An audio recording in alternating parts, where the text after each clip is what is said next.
بسم اللہ الرحمن الرحیم۔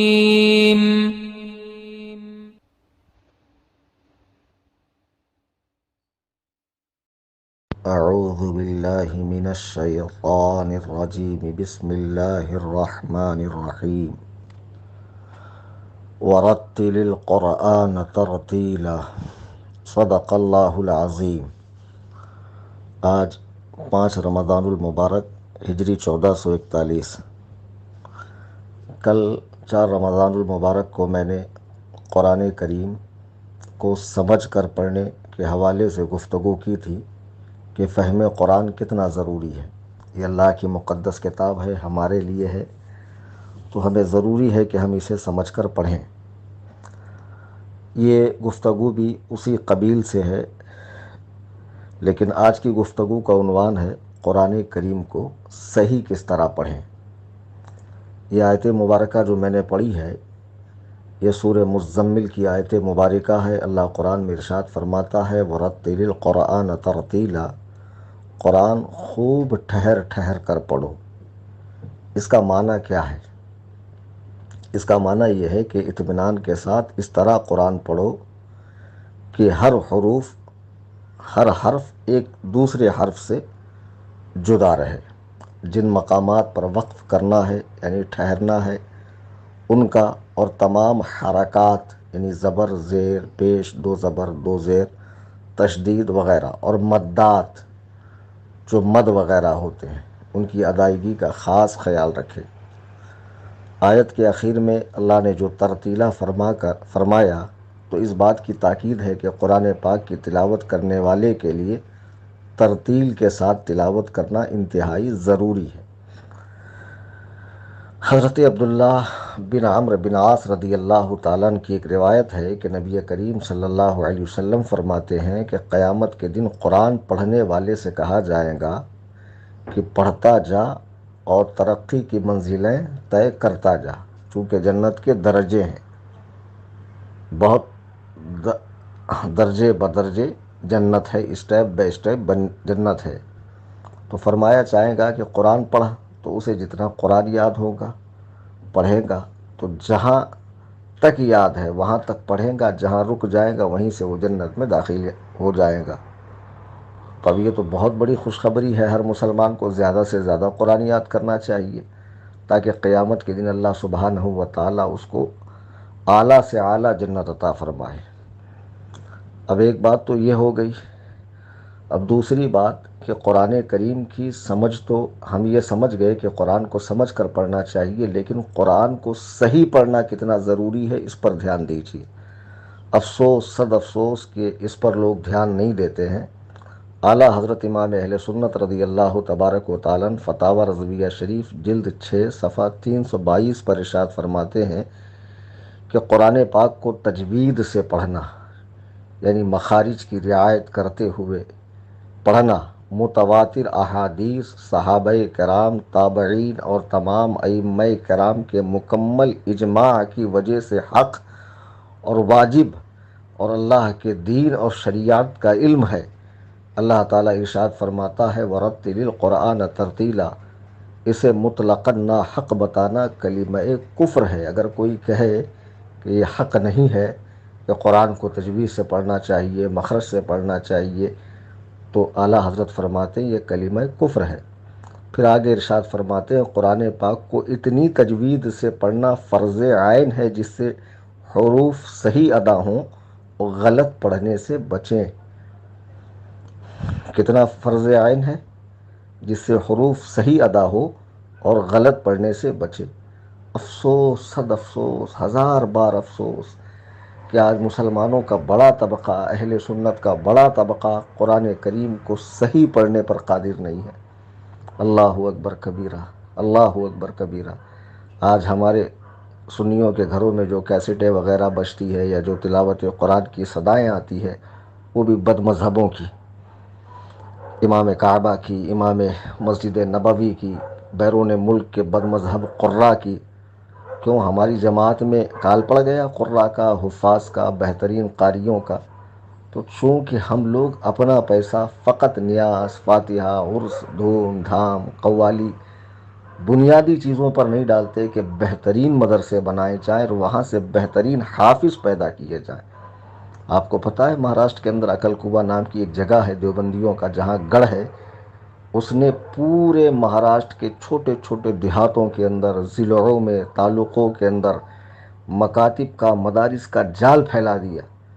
یہاں پر وہ نہیں پڑھتے ہیں کہ جو باقاعدہ 18-20 سال آ کر مولانا حافظ بنتے ہیں، بلکہ ہر تبلیغی کا بچہ، ہر دیوبندی کا بچہ قرآن کو، اس کو باتجویز سکھایا جاتا ہے۔ افسوس کہ ہمارے یہاں تو بعض حفاظ کو بھی قرآن صحیح پڑھنے کی توفیق نہیں، فاش فاش غلطیاں کرتے ہیں۔ اللہ اکبر کبیرہ۔ مجھے ایمانداری سے بتاؤ کہ مجھے اگر بال کاٹنا نہ آتا ہو، یعنی میں نے حجامت کا کورس نہ کیا ہو، اور میں دکان کھول کر بیٹھ جاؤں تو کوئی میرے پاس آئے گا؟ لوگ کہیں گے کہ بھائی پہلے اس کا کورس تو مکمل کر لو، اس کا فن تو سمجھ لو، اس کا طریقہ کار تو جان لو، بنا اس کے تو آدمی ایک بال کاٹنے کی دکان نہیں کھول سکتا۔ پتہ نہیں آج لوگ مصلی امامت پر ہے، بڑی بڑی مسجدوں میں امام ہے اور قرآن پڑھنے میں غلطیاں کرتے ہیں، اور پھر عوام کا بھی ایک بڑا طبقہ قرآن کریم سے تغافل کا شکار ہے اور سوچتے ہیں کہ ہم یوں ہی چھوڑ دیے جائیں گے۔ بالکل نہیں۔ کل میں نے عرض کیا تھا کہ کوئی قتل کرے اور جج کے سامنے کھڑا ہو کر کہے کہ حضور مجھے پتہ ہی نہیں تھا کہ قتل کی سزا عمر قید ہوتی ہے، آج پتہ چلا ہے تو چھوڑ دیجیے، آئندہ سے احتیاط برتوں گا، کیا اس بنا پہ وہ چھوڑ دیا جائے گا؟ اگر ہندوستانی ہے تو ہر جرم کی سزا پتہ ہونی چاہیے، اور نہیں پتہ ہونا یہ عذر نہیں ہے، اس بنا پر بخشے نہیں جاؤں گے۔ اعلیٰ حضرت امام اہل سنت فرماتے ہیں جہالت کوئی عذر نہیں ہے۔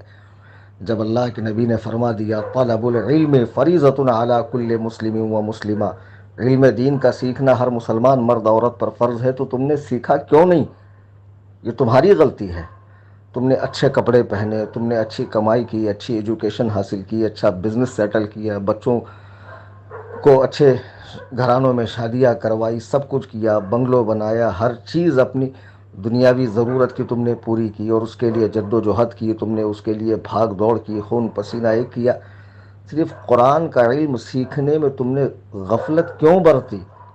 افسوس کہ آج ہمارے یہاں بچوں کو مسجدوں میں بھیج دیا جاتا ہے، اور مسجد کے امام صاحب وہ پرانی ترکیب پہ الف بے تے سے لے کر پڑھاتے ہیں، اور بچہ پڑھا نہیں پڑھا بس ہو گیا، قرآن شریف بچے کا ختم ہو گیا۔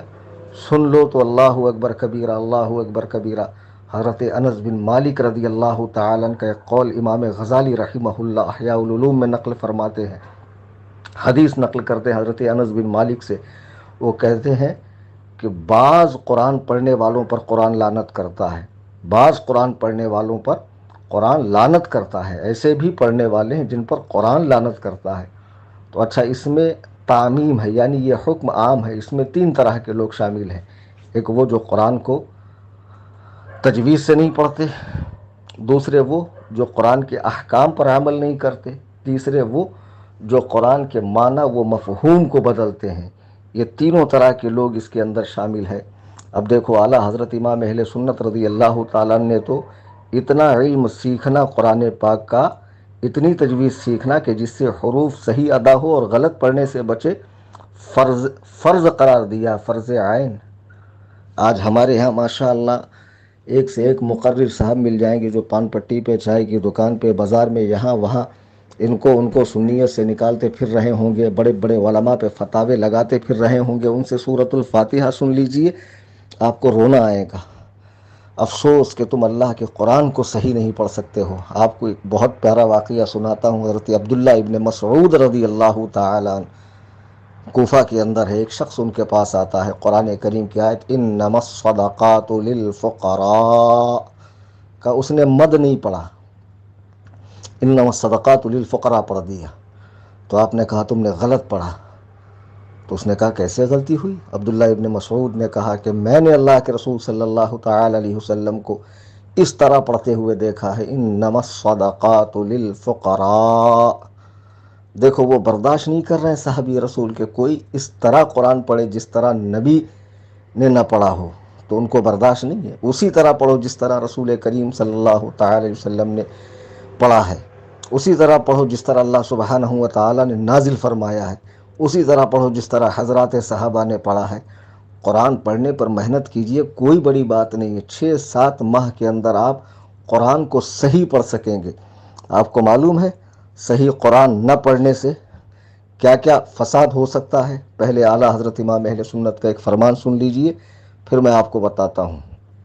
فتاوی رضویہ شریف جلد 3 صفحہ 353 پہ اعلیٰ حضرت لکھتے ہیں، فرماتے ہیں اتنی تجویز سیکھنا کہ ہر حرف دوسرے حرف سے صحیح ممتاز ہو فرض عین ہے، بغیر اس کے نماز قطعاً باطل ہے۔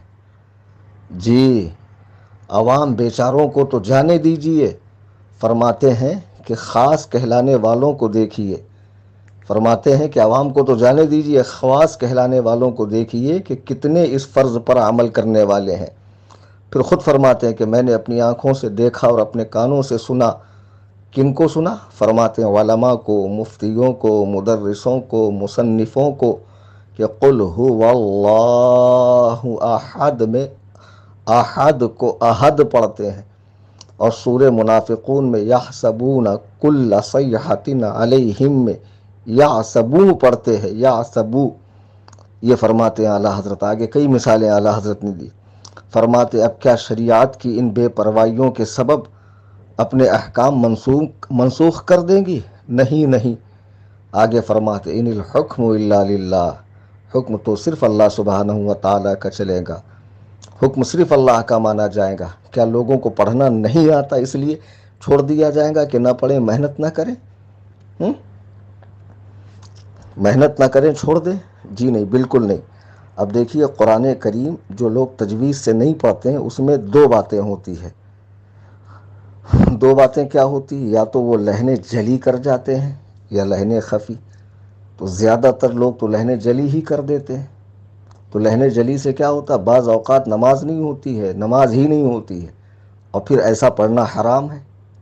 جی، اور لہن خفی سے کیا ہوتا ہے؟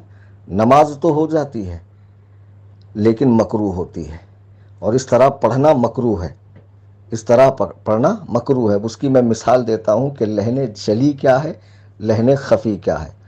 تجوید کے خلاف اگر قرآن پاک پڑھا جائے تو اس کو لہن کہتے ہیں، اور لہن کی 2 قسمیں ہوتی ہیں۔ ایک ہے لہن جلی یعنی کھلی ہوئی صاف واضح غلطی جس سے بعض اوقات نماز ہی نہیں ہوگی، ایسا پڑھنا حرام ہے، اور دوسری لہن خفی۔ اب اس کی میں مثال دیتا ہوں کہ لہن جلی کیا ہے۔ اب دیکھو، نمبر 1 لہن جلی میں حرف کو بدل دینا، جیسے الحمد کی جگہ الحمد پڑھ دینا، بڑا ہا تھا وہاں چھوٹا ہا لے کر آ گئے۔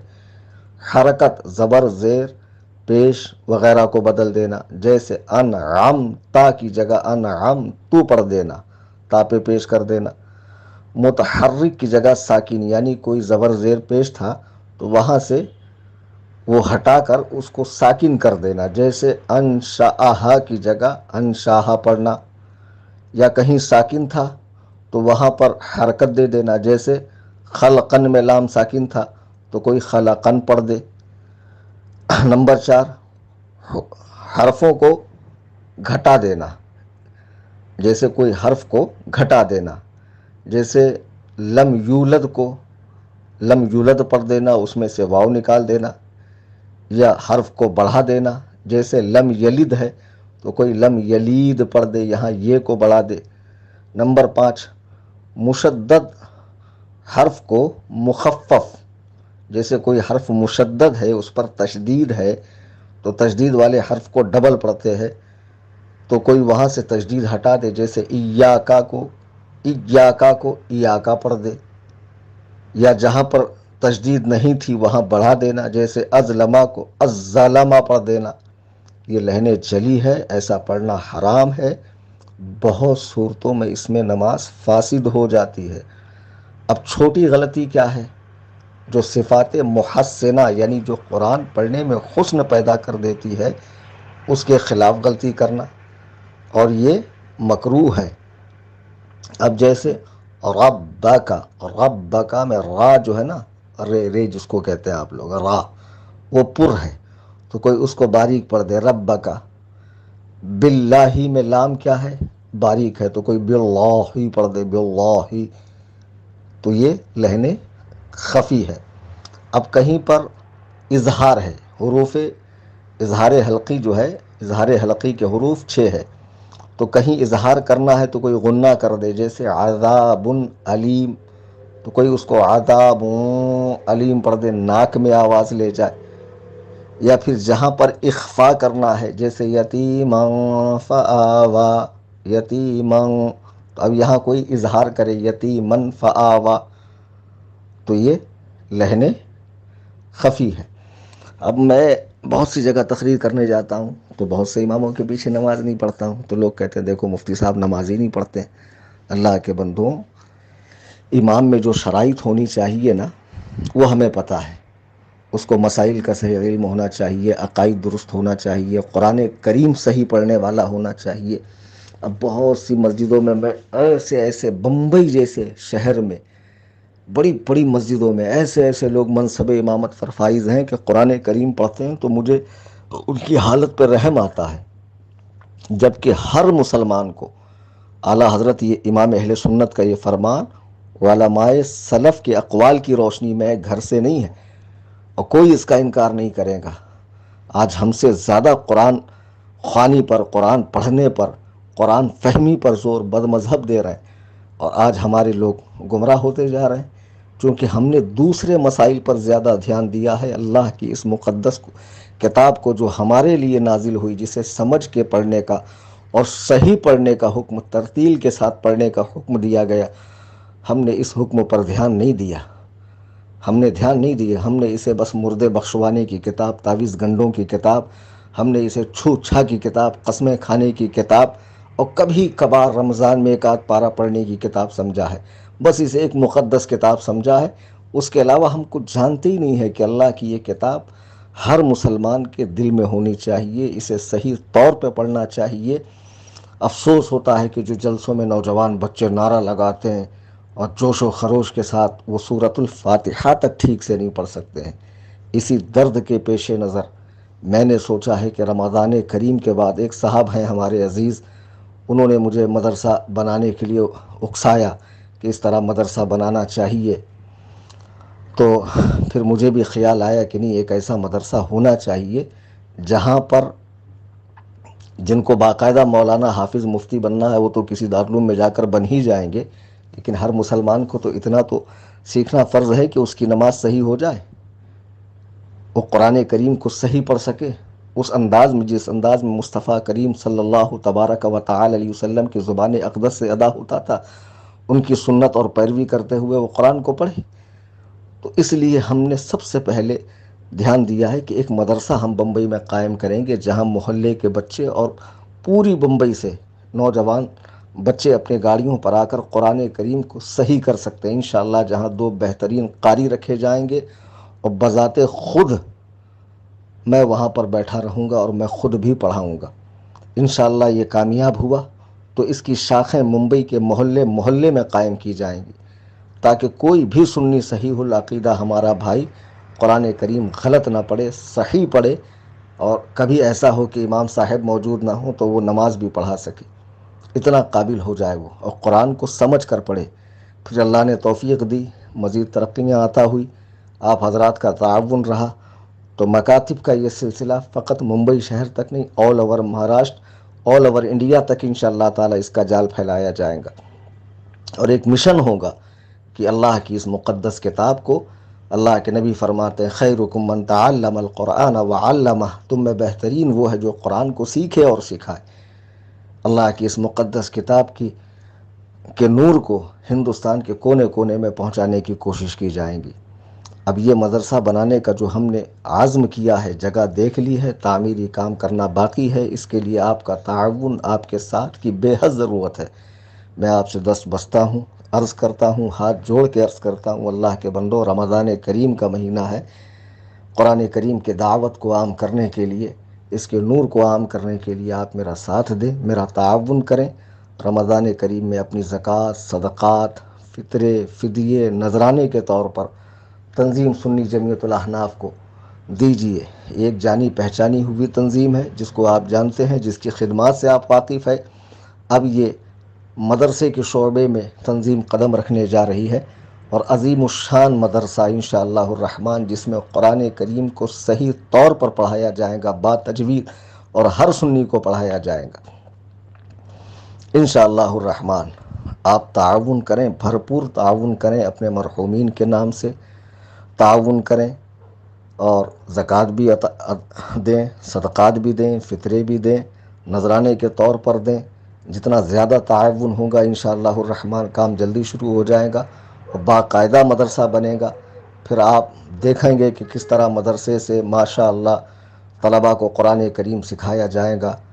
قرآن فہمی اور قرآن دانی یہاں سے عام ہوگی انشاءاللہ الرحمن، اور قرآن کریم کی دعوت کو چہار دانگ عالم میں پھیلانے کی بھرپور کوشش کی جائے گی۔ مولا تبارک و تعالی ہم سب کو مسنون طریقے پر قرآن کریم پڑھنے کی توفیق عطا فرمائے، اور قرآن